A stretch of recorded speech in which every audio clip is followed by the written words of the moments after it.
네, 반갑습니다. 코인농부 천프로입니다. 오늘 함께 보실 종목은 리플코인입니다. 우선 영상 하단에 더보기 클릭하시고 무료 소통방으로 들어오시면 리플에 대한 실시간 자료와 매수가, 매도가, 비중에 대해서 모두 무료로 제공해 드리고 있습니다. 간단히 참여 가능하시겠고요.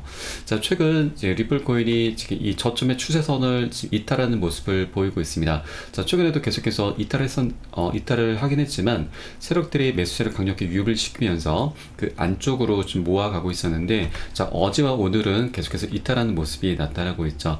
자, 그런데 이것은 리플에 어떤 악재가 있어서 그런 건 아니고, 비트코인이 현재 신고가 행진을 펼쳐 나가다가 이 고점을 계속해서 돌파 시도를 하긴 했지만 매도세가 계속해서 출현하면서 하방 압박을 받고 있는 때문이죠. 그래서 우리 알트코인들 대부분이 현재 조정 흐름에 들어가고 있습니다. 자, 그런데 이 전체적인 시장 상황은 어떻게 보면은 굉장히 자연스러운 모습입니다. 왜냐하면 이 상승하고 나서 조정하는 건 너무나 자연스러운 부분이고, 그리고 현재 매도 행렬이 나오고 있는 가장 주된 요인이 바로 이 비트코인 현물 ETF에서 순유출이 4일 연속 발생하고 있는 부분인데, 자, 이 중에 가장 문제가 되는 것은 바로 그레이스케일의 GBTC입니다.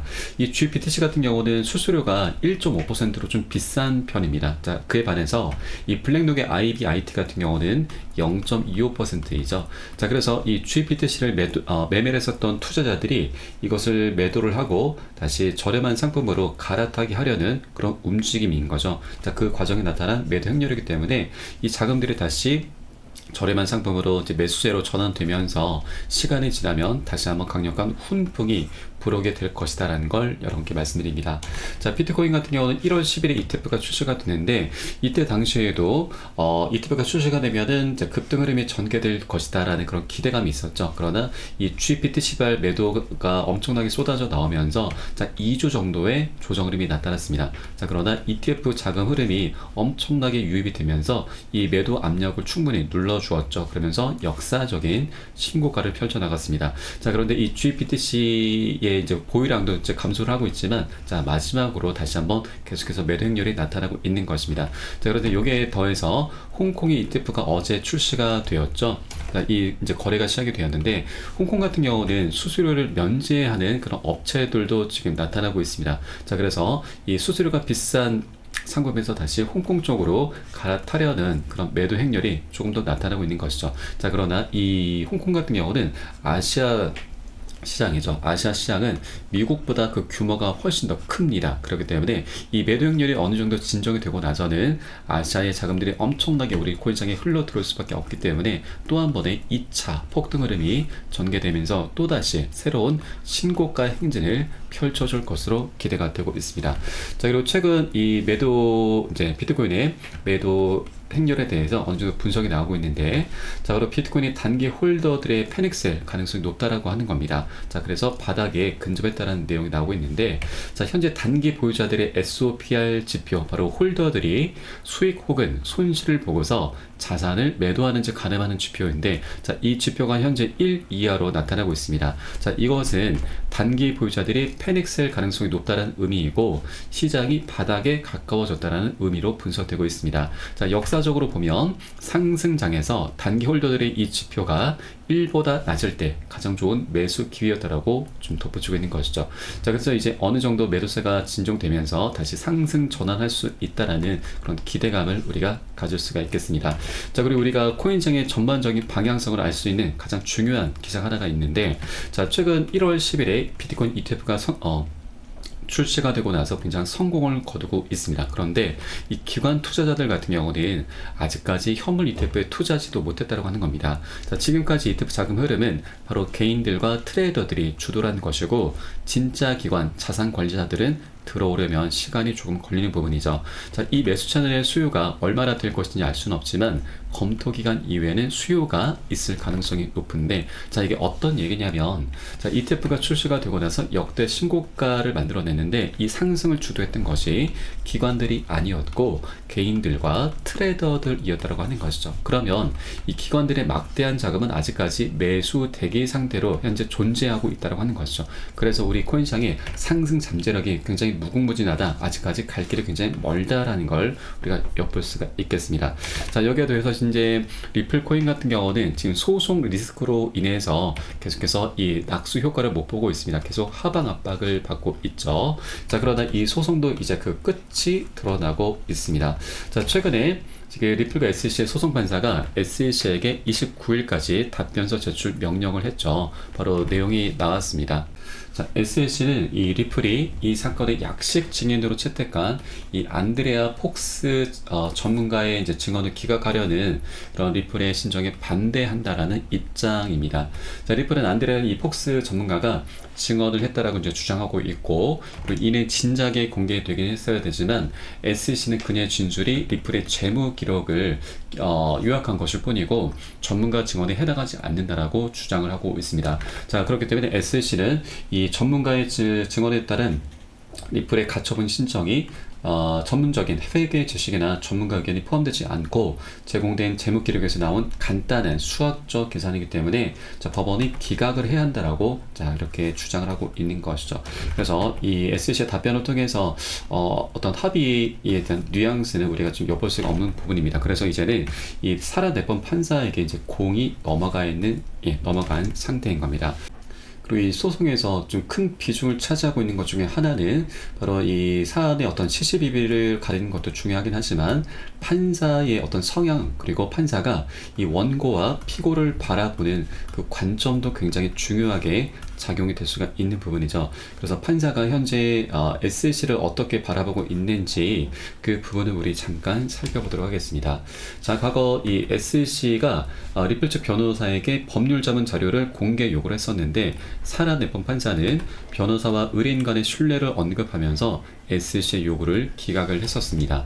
자, 그리고 지난 2018년도 SEC의 내부 메모에서도 리플의 증권사 결론을 못 내렸었는데 이 메모라고 하는 것은 이 SEC의 소속 변호사들이 작성한 해당 메모인데 살아내본 판사는 이와 관련해서 해당 메모에서 변호사들이 리플에 대한 조치를 취해야 한다고 권고하지 않았다라고 언급했고, 만약 메모가 작성됐을 당시에 SEC가 리플을 증권으로 판단했다면 그들은 상응하는 집행 조치에 나섰을 것이다 라고 설명하고 있습니다. 자, 그래서 살아내본 판사도 이렇게 SEC에 굉장히 좀 불명확하고 왔다 갔다 하는 그런 불분명한 태도를 계속해서 지적을 하고 있었던 것이고요.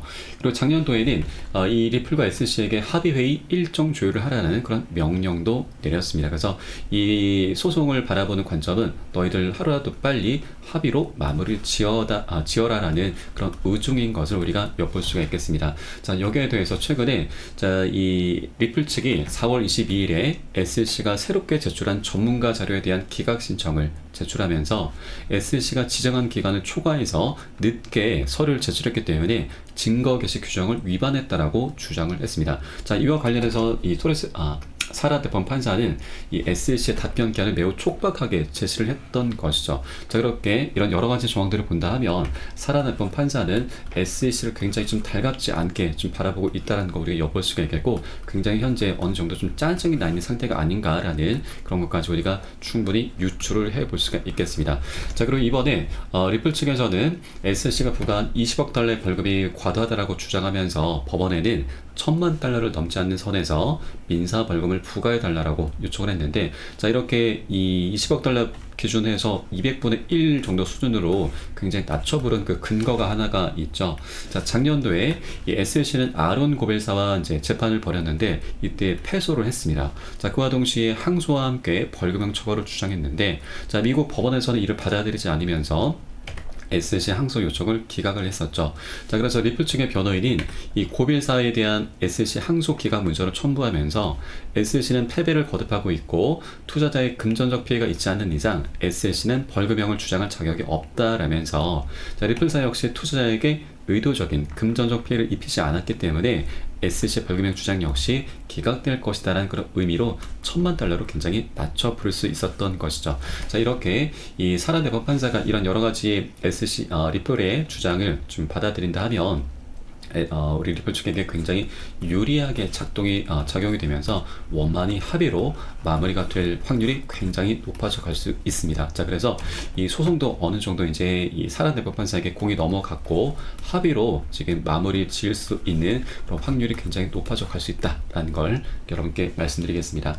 자, 이에 따라서 지금 리플에 대한 여러 가지 전망들이 나오고 있습니다. 자, 리플이 5월에 반등할 수 있다는 그런 분석도 나오고 있는데, 자, 1달러 돌파 가능하다는 분석인 거죠. 자, 그리고 현재 리플의 이 장기간 이어진 약세가 반전을 이룰 수 있을까라는 전망도 나오고 있습니다. 자, 애널리스트는 670%까지 급등 랠리를 주장하고 있는데, 자, 최근에 리플의 장기 하락 압박이 조만간 끝날 가능성이 제기가 되고 있는 것입니다.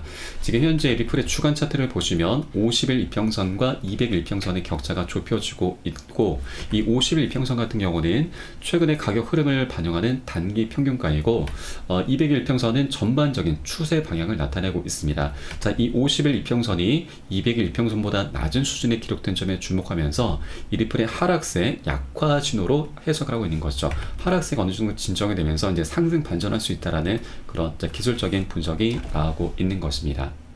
자, 그러면서 이 개인 투자자들의 확신도 계속되고 있습니다. 자, 리플의 보유 지갑이 역대 최고치에 근접하고 있다라고 하는 것인데, 자, 리플 같은 경우는 최근 여러 가지 외부적인 악재에 의해서 그 상승 모멘텀을 잃었다라는 분석이 나오고 있긴 하지만, 자, 그럼에도 불구하고 이 투자자들의 확신은 여전한 것으로 지금 데이터상 분석이 되고 있습니다. 이 온체인 데이터 분석기업 센티멘트에 따르면, 자, 리플의 토큰 최소 1개에서 최대 100만 개를 보유한 개인 투자자의 지갑 수가 역대 최고치에 근접했다라는 그런 조사 결과가 발표가 된 것이고요. 이 개인 투자자들의 자산 보유량 증가는 시장 참여자의 확신 증가를 시사하는 바이죠. 자, 그리고 여기서 최대 100만 개라고 한다면 100만 개는 개인이기보다는 고래 세력에 가까운 것이죠. 네, 그리고 최근 이 비트코인의 급락장에도 리플은 0.5달러 선을 유지하면서 5월달 가격 전망은 낙관적이다라는 분석이 나오고 있습니다. 자, 리플은 현재 암호화폐 시장이 6% 넘는 급락장의 동반 약세를 보이고 있고, 계속되는 법적 공방과 시장 변동성의 압박에 상승 모멘텀을 찾지 못하고 있는 모습인데, 하지만 이 대장주 비트코인이 5.9%, 그리고 이더리움이 6%, 그리고 솔라나가 8% 각각 하락하는 등 이 대부분의 암호화폐가 큰 폭의 내림세를 보이고 있는데 비해서 상대적으로 선전하는 모양새를 보이고 있는 것이죠. 자, 그리고 현재 이 애널리스트 다크 디펜더는 리플이 주요 지지선인 0.4623달러까지 더 떨어질 경우에 더 낮아질 가능성을 배제하지 않고 있긴 하지만, 이전 움직임을 고려할 때는 1.8달러까지 큰 도약 직전에 있다라면서 낙관론을 계속 고수하고 있습니다. 자, 그리고 또 다른 암호화폐 전문가는, 자, 리플이 지난 2013년과 17년 사이에 이 리플의 가치가 크게 상승하기 전에 움직임을 연상시키는 거래 패턴을 보이고 있고, 잠재적으로는 5월 달에 시가총액이 500억 달러에 달할 수 있다라고 관측하고 있습니다. 현재 시총은 약 276달러 수준이기 때문에 5월 달에는 이제 2배가량 급등할 수 있다는 그런 분석인 거죠. 자, 이것을 우리가 이제 차트 속에서 한번 살펴보게 되면은, 자, 지난 2013년과 17년 사이에 이렇게 삼각 수렴 패턴이 나타났었고, 이 고점의 추세선이 하향하면서 저항선으로 작용했었죠. 그런데 이 저항선을 강력히 돌파하면서 역대급 폭등 흐름이 전개가 됐었는데, 이 삼각 수렴 패턴이 현재 다시 한번 나타나고 있다고 하는 얘기입니다. 자, 이것을 이제 리플의 주봉 차트를 보시면 좀 명확하게 두드러지고 있죠. 현재 이렇게 저점의 추세와 고점의 추세선이 현재 수렴 구간을 만들고 있습니다. 수렴 구간이라고 하는 것은 에너지가 모이면서 상방이나 하방으로 폭발하게 되고 명확한 방향성을 갖게 되는 것이죠. 그래서 현재 굉장히 중요한 변곡점이 현재 나타나고 있는 것입니다. 그래서 이 과거 패턴에 따라서 다시 역사가 반복될 수 있는 것이고, 그에 따라 멋진 폭등으로는 전개될 수 있다는 그런 여러 가지 분석들이 계속해서 공통적으로 나오고 있는 것이죠. 자, 여기에 대해서 이제 소송까지 원만히 합의로 마무리가 된다면 이런 기술적인 분석과 함께 시너지를 만들게 되면서 멋진 방향성을 만들어 줄 수 있을 것이라고 우리가 기대를 볼 수가 있겠습니다. 자, 이제 곧 소송도 이 사란대법 판사에게 공이 넘어가면서 원만히 합의로 마무리를 지을 수 있는 그런 확률이 굉장히 높아가기 때문에, 자, 우리 미리미리 꼭 준비를 해 주셔야 된다고 말씀드립니다. 자, 고점에 물려 계신 분들은 평균 단가 낮추시고, 기존 홀더분들께서는 비중을 더욱더 높여 가시면서 우리 수익을 극대화할 수 있는 이런 전략적인 기회를 절대 놓치시면 안 되신다는 걸 말씀드리겠습니다. 자, 이때 가장 중요한 것은 여러분 바로 매수가, 매도가 비중 관리입니다. 제가 카톡방 통해서 실시간 빠르게 여러분께 공유를 해드리고 있습니다. 여러분들 이 사인에 따라서 발빠르게 안전하게 매수, 매도 진입을 해주시면 되신다 말씀드리겠고요. 위 번호로 010-6541-7908 010-6541-7908 숫자 3번 문자 한 통 넣어주면 되겠고요. 제가 현재 운영하고 있는 공개 카톡방 링크를 바로 보내드립니다. 100% 무료로 운영이 되고 있고요. 안심하고 들어오셔서 기존에 계신 많은 투자자분들께서 어떻게 매수가, 매도가 비중 관리 받으시면서 수익으로 연결하고 계시는지 지켜만 보셔도 괜찮습니다. 많은 도움 되시고 공부 되실 거다 말씀드리겠고요. 혹시라도 나는 문자가 좀 어렵다 하시는 분들께서는 영상 하단에 더보기 클릭하시고 무료 소통방 링크 통해서 간단히 참여도 가능하시겠습니다. 고점에 물려있는 종목이 있으시다면 제가 순차적으로 개인 무료 상담까지 진행해 드리고 있으니까 이 부분까지도 모두 활용을 해주시면 좋으실 것 같고요. 자, 그럼 오늘 영상은 여기서 마치도록 하겠습니다. 추후에 좀 더 좋은 소식으로 발빠르게 찾아뵙겠고요. 지금까지 코인농부 첨프로였습니다. 감사합니다.